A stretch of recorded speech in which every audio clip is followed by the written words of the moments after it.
What do you think the number one reason people run from the gospel is? My opinion on that is, let's be honest, let's be real, let's be adults about this. The devil can make sin look very enticing and exciting. I'm just going to be real with you. That's how I think a lot of people get stuck in their ways, in the way that they're living, and they're comfortable. And they're scared that if they accept the salvation of Jesus Christ as their Lord and Savior, that's going to change. And it's going to throw a wrench in their so to speak, what do you call it, routine of life that they're living, because they don't want to change that comfortable lifestyle that they're living because it's comfortable. They want to keep doing what they're doing because they like it. Yeah. They have the feeling, at least I have a good understanding, I think, of why people feel this way, because it's human nature. I'm human. I understand why they feel this way. Like they think that they have to first be clean or get their act together, right, and then they'll come to church. That's at least the idea I feel like a lot of people have, and further than church, salvation, accepting salvation. That's another thing though. Like before I came deacon, I actually had a year to pray about it, about the decision to become deacon, and I said to myself that I'm not ready for this. I'm not. And the thing about it is, man, if you wait till you're not ready, you'll never do it. You think about when Jesus talked to all his disciples, he caught them on the spot and said, "Follow me." You think they were sinless? No. No. Do you think that they were ready? No. But they knew that they had to do it. In a sense, what I'm saying is me accepting this deaconship has held me accountable and made me want to do better and made me more responsible in my faith. Now, do I fail? Oh, yeah, I still fail. But like I said, if I would have waited till I was ready, I would have never done it. Yeah. Let's I'm going to put it into kind of, maybe a picture that people can understand. Like if I get the flu, mm-hmm.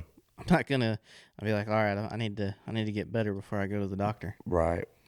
What I'm going to do is I'm going to go to the doctor and then I'm going to get better, right? Right. So I'm not going to become clean or get better at not sinning, and just I'm not going to be able to do any of that until I come to Jesus. Right. And I shouldn't at all have... He is the physician. Yeah, I shouldn't have this perspective that first I have to get rid of those things, right, and then I come to Jesus. You come to him just as you are. As you are. And then he begins a journey. You begin a journey with him, right, that is going to cleanse you of those things. Right. And we talked about the importance of specific words, and I use the word journey because that's what it is. Yeah. He may take certain things away instantly, right, but there will be things that are going to be a very long process, a struggle, and getting better and better all the time, right, at not doing those things, and not feeling that way or whatever it is, right.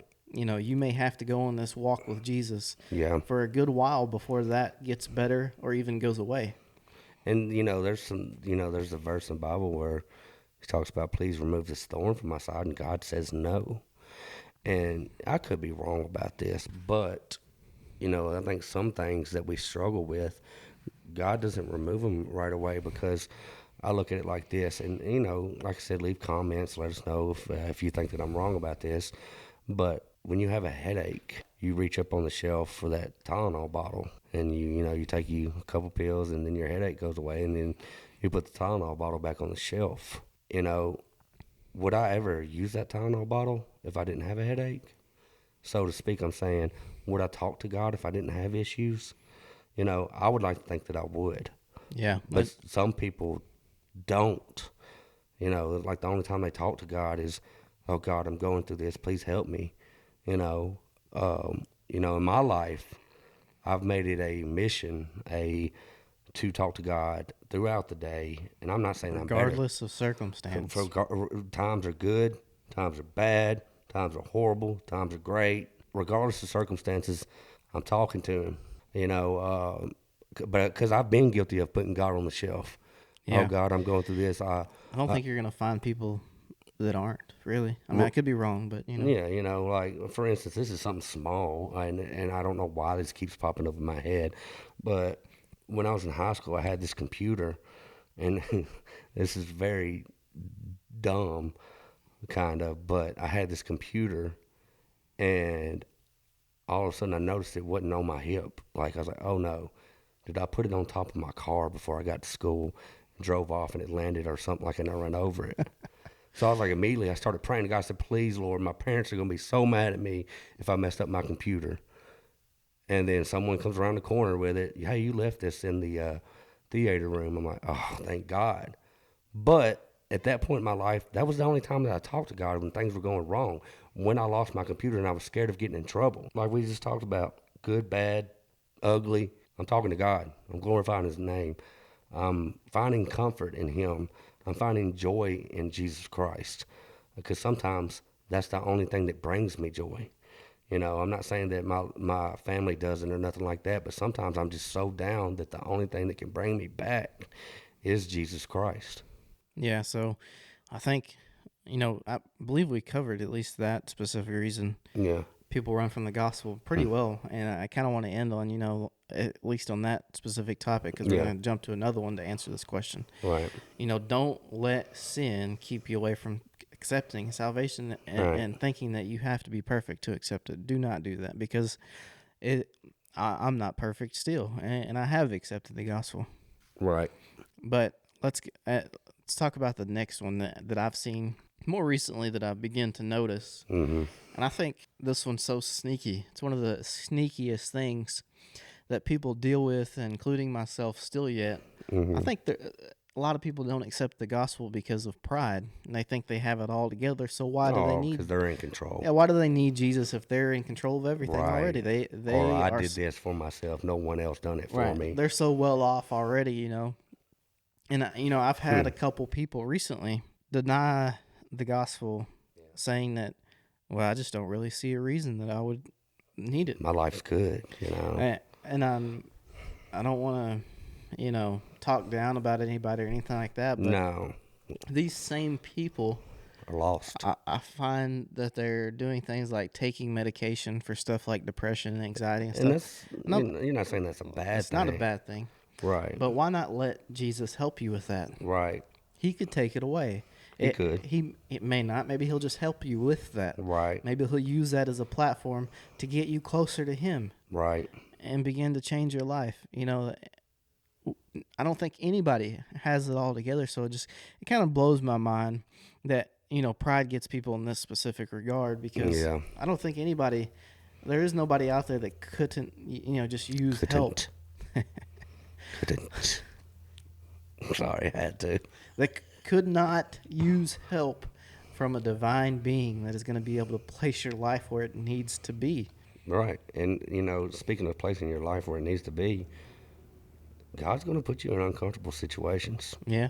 Pressure makes diamonds. Yeah, it sure does. That kind of sounded like a name of an album or something, Yeah. Pressure makes diamonds, But anyways, I digress. But, it's the wisdom of knowing that you need God every hour, every second, every millisecond of every day and every night. That is when you realize that, your life gets better. Yeah. I know the relationship with my wife, whenever we realized that we needed God, and then we put God before each other, because our God is a jealous God. We prayed with each other.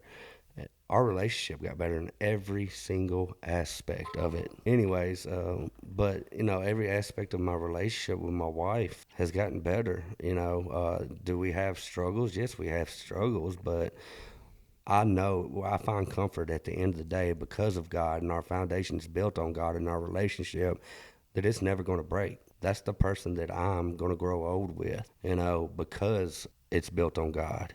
Yeah. I think we've pretty much, and just to kind of recap a little, because we talked about sin being a big reason, but then, for the second reason, it was still sin that people run from the gospel. But Yeah. we talked about pride specifically because I feel like it's worthy of a specific mention, just because how many times pride sneaks up on people. Yeah. And in this regard, we're talking about people accepting the gospel, but pride within Christianity, within just people in general, is such a huge, I don't know, how would you say it? Just it really takes away people's ability to let God take over. Pride is going to be the best tool for the devil in that situation when Yeah. it comes to a person not accepting Jesus because they're so prideful. The devil has instilled pride so much in that person that they're not even willing to acknowledge that Jesus died for them. Pride is very dangerous. Yeah. You know, you want to sit here and say that you got control of a situation that you obviously don't have any control, Yeah. you know, and it's sad because it has stopped people from accepting Yeah. because they're so prideful. And it's hard for me to sit here because I know a couple people, and you know a couple of the same people that because of their pride, they don't even want to hear you talk about it Yeah, like it's that. pretty sad, It's really. I mean, it's like and the reason I say it's sad is not like they're a sad person or like right. talking bad about that. It actually makes me sad. Yeah, that's what I'm saying. Like, and like when you say when you said the question earlier, why do you think people run away from the gospel? Why do you think they run away from salvation? They actually physically will get up and move away from me when I start talking about it. It's crazy. You know, It's and craziness. it is craziness. You know, and that's it brings me to are they being oppressed by something else? You know, Could be, man. The supernatural world works like that sometimes. That right. they won't know it, but we can see it. Right, and because he talks about demons trembling at his name, the mention of his name. Yeah. It's powerful. It's kind of like I don't want to go off into this, but like when Jesus got off the boat and the man that was possessed by legions, matter of fact, said, "I am legion." Yeah. That meant many demons begged him. Just his presence alone, they knew who he was automatically when he got off the boat. Yeah. They begged him to leave them alone and not send them back to where they came from. That's another story for another day, but like that's how powerful God is. That's how powerful Jesus Christ is. That it can literally make them tremble. And that if someone is being oppressed by it, don't give up on them. No. Because we have the authority in Jesus' name to get rid of that kind of stuff.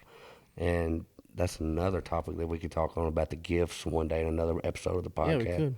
But that is sad. Pride is a sad thing sometimes, And I'm not saying that pride's always bad, but it's Well, in this case, there's a difference between being proud and having pride. yeah, proud and being proud. Yeah, you're exactly right. So yes, but that's really all I got on the pride situation.